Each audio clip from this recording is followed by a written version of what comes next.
अथैकत्रिंशः सर्गः। त्वरमाणस्ततो गत्वा जनस्थानादकम्पनः प्रविश्य लङ्काम् वेगेन रावणम् वाक्यमब्रवीत्। जनस्थानस्थिता राजन् राक्षसा बहवो हताः खरश्च निहतः सङ्ख्ये कथञ्चिदहमागतः। एवमुक्तो दशग्रीवः क्रुद्धः संरक्तलोचनः अकम्पनमुवाचेदम् निर्दहन्निव तेजसा। केन भीमम् जनस्थानम् हतम् मम परासुना को हि सर्वेषु लोकेषु गतिम् नाधिगमिष्यति। न हि मे विप्रियम् कृत्वा शक्यम् मघवता सुखम् प्राप्तुम् वैश्रवणेनापि नयमेन च विष्णुना। कालस्य चाप्यहम् कालो दहेयमपि पावकम् मृत्युम् मरणधर्मेण संयोजयितुमुत्सहे। वातस्य तरसा वेगम् निहन्तुमपि चोत्सहे दहेयमपि सङ्क्रुद्धस्तेजसादित्यपावकौ। तथा क्रुद्धम् दशग्रीवम् कृताञ्जलिरकम्पनः भयात् सन्दिग्धया वाचा रावणम् याचते भयम्। दशग्रीवो भयम् तस्मै प्रददौ रक्षसाम्बरः सविस्रब्धो ब्रवीद्वाक्यमसन्दिग्धमकम्पनः। पुत्रो दशरथस्यास्ते सिंहसंहननो युवा रामो नाम महास्कन्धो वृत्तायतमहाभुजः। श्यामः पृथुयशः श्रीमानतुल्यबलविक्रमः हतस्तेन जनस्थाने खरश्च सह दूषणः। अकम्पनवचः श्रुत्वा रावणो राक्षसाधिपः नागेन्द्र इव निःश्वस्य इदम् वचनमब्रवीत्। ससुरेन्द्रेण संयुक्तो रामः सर्वामरैः सह उपयातो जनस्थानम् ब्रूहि कच्चिदकम्पना। रावणस्य पुनर्वाक्यम् निशम्य तदकम्पनः आचचक्षे बलम् तस्य विक्रमम् च महात्मनः। रामो नाम महातेजा श्रेष्ठः सर्वधनुष्मता दिव्यास्त्रगुणसम्पन्नः परम् धर्मम् गतो युधि। तस्यानुरूपो बलवान् रक्ताक्षो दुन्दुभिस्वनः कनीयान् लक्ष्मणो भ्राता राकाशशनिभाननः।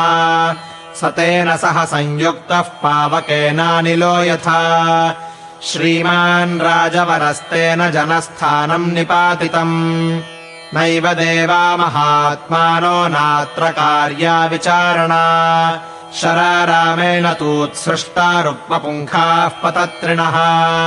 सर्पाः पञ्चानना भूत्वा भक्षयन्ति स्म राक्षसान् येन येन च गच्छन्ति राक्षसा भयकर्षिताः। तेन स्म पश्यन्ति राममेवाग्रतस्थितम् इत्थम् विनाशितम् तेन जनस्थानम् तवानघा। अकम्पनवचः श्रुत्वा रावणो वाक्यमब्रवीत्। गमिष्यामि जनस्थानम् रामम् हन्तुम् स लक्ष्मणम्। अथैव मुक्ते वचने प्रोवाचेदमकम्पनः शृणु राजन् यथावृत्तम् रामस्य बलपौरुषम्। असाध्यः कुपितो रामो विक्रमेण महायशाः आपगायास्तु पूर्णाया वेगम् परिहरेच्छरैः।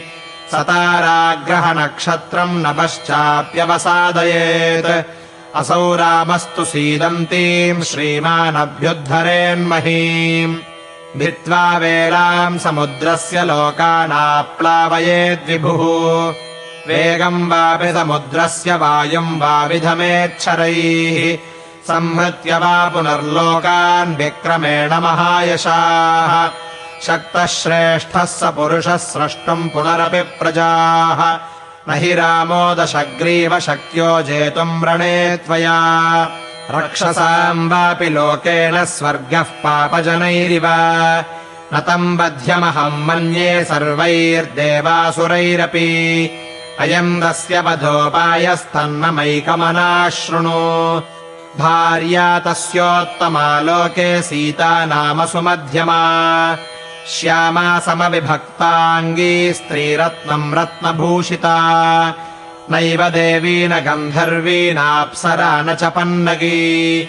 तुल्या सीमन्ति नीतस्या मानुषी तु कुतो भवेत् तस्यापहरभार्याम् त्वम् तम् प्रमथ्य महावने सीतया रहितो रामो न चैव हि भविष्यति अरोचयत तद्वाक्यम् रावणो राक्षसाधिपः चिन्तयित्वा महाबाहुरकम्पनमुवाचः बाढम् कल्यम् गमिष्यामि ह्येकः सारथिना सह आनेष्यामि च वैदेहीमिमाम् हृष्टो महापुरीम् तदेव मुक्त्वा प्रययौ खरयुक्तेन रावणः रथेनादित्यवर्णेन दिशः सर्वाः प्रकाशयन् सरथो राक्षसेन्द्रस्य नक्षत्रपथगो महान् चञ्चूर्यमानः शुशुभे जलदे चन्द्रमा इव सदूरे चाश्रमम् गत्वा ताटकेयमुपागमत् मारीचेनार्चितो राजा भक्ष्यभोज्यैरमानुषैः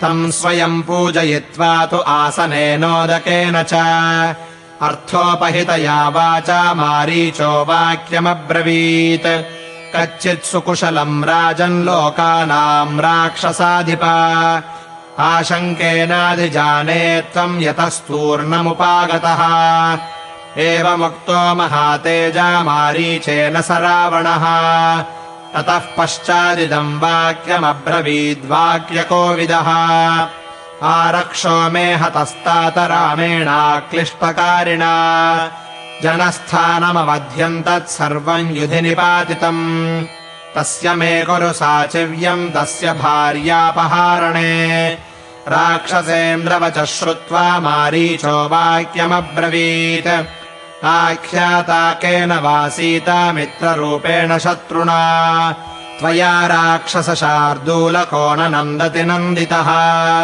सीतामिहानयस्वेति को ब्रवीति ब्रवीहि मे रक्षो लोकस्य सर्वस्य कः शृङ्गम् छेत्तुमिच्छति प्रोत्साहयति यश्च त्वाम् स च शत्रुरसंशयम् आशीविषमुखाद्दंष्ट्रामुद्धर्तुम् चेच्छति त्वया कर्मणानेन केनासि कापथम् प्रतिपादितः सुखसुप्तस्य ते राजन् प्रहृतम् केन मूर्धनि विशुद्धवंशाभिजनाग्रहस्ततेजो मदः संस्थिततोर्विषाणः उदीक्षितुम् रावणनेहयुक्तः स संयुगे राघवगन्धहस्ती असौ रणान्तस्थितिसन्धिवालो विदग्धरक्षो मृगः नृसिंहः सुप्तस्त्वया बोधयितुम् न शक्यः शराङ्गपूर्णो निशितासिदंष्ट्रः चापापहारे भुजवेगपङ्के शरोर्मिमाले सुमहाहवौघे न रामपातालमुखेति घोरे प्रस्कन्दितुम् राक्षसराजयुक्तम् प्रसीद लङ्केश्वर राक्षसेन्द्रलङ्काम् प्रसन्नो भव साधु गच्छ त्वम् स्वेषु दारेषु रमस्व नित्यम् रामः स भार्यो रमताम् वनेषु एवमुक्तो दशग्रीवो मारीचेन स रावणः यवर्तत पुरीम् लङ्काम् विवेश च गृहोत्तमम् इत्यार्षे श्रीमद् रामायणे वाल्मीकीये आदिकाव्ये अरण्यकाण्डे 31 सर्गः।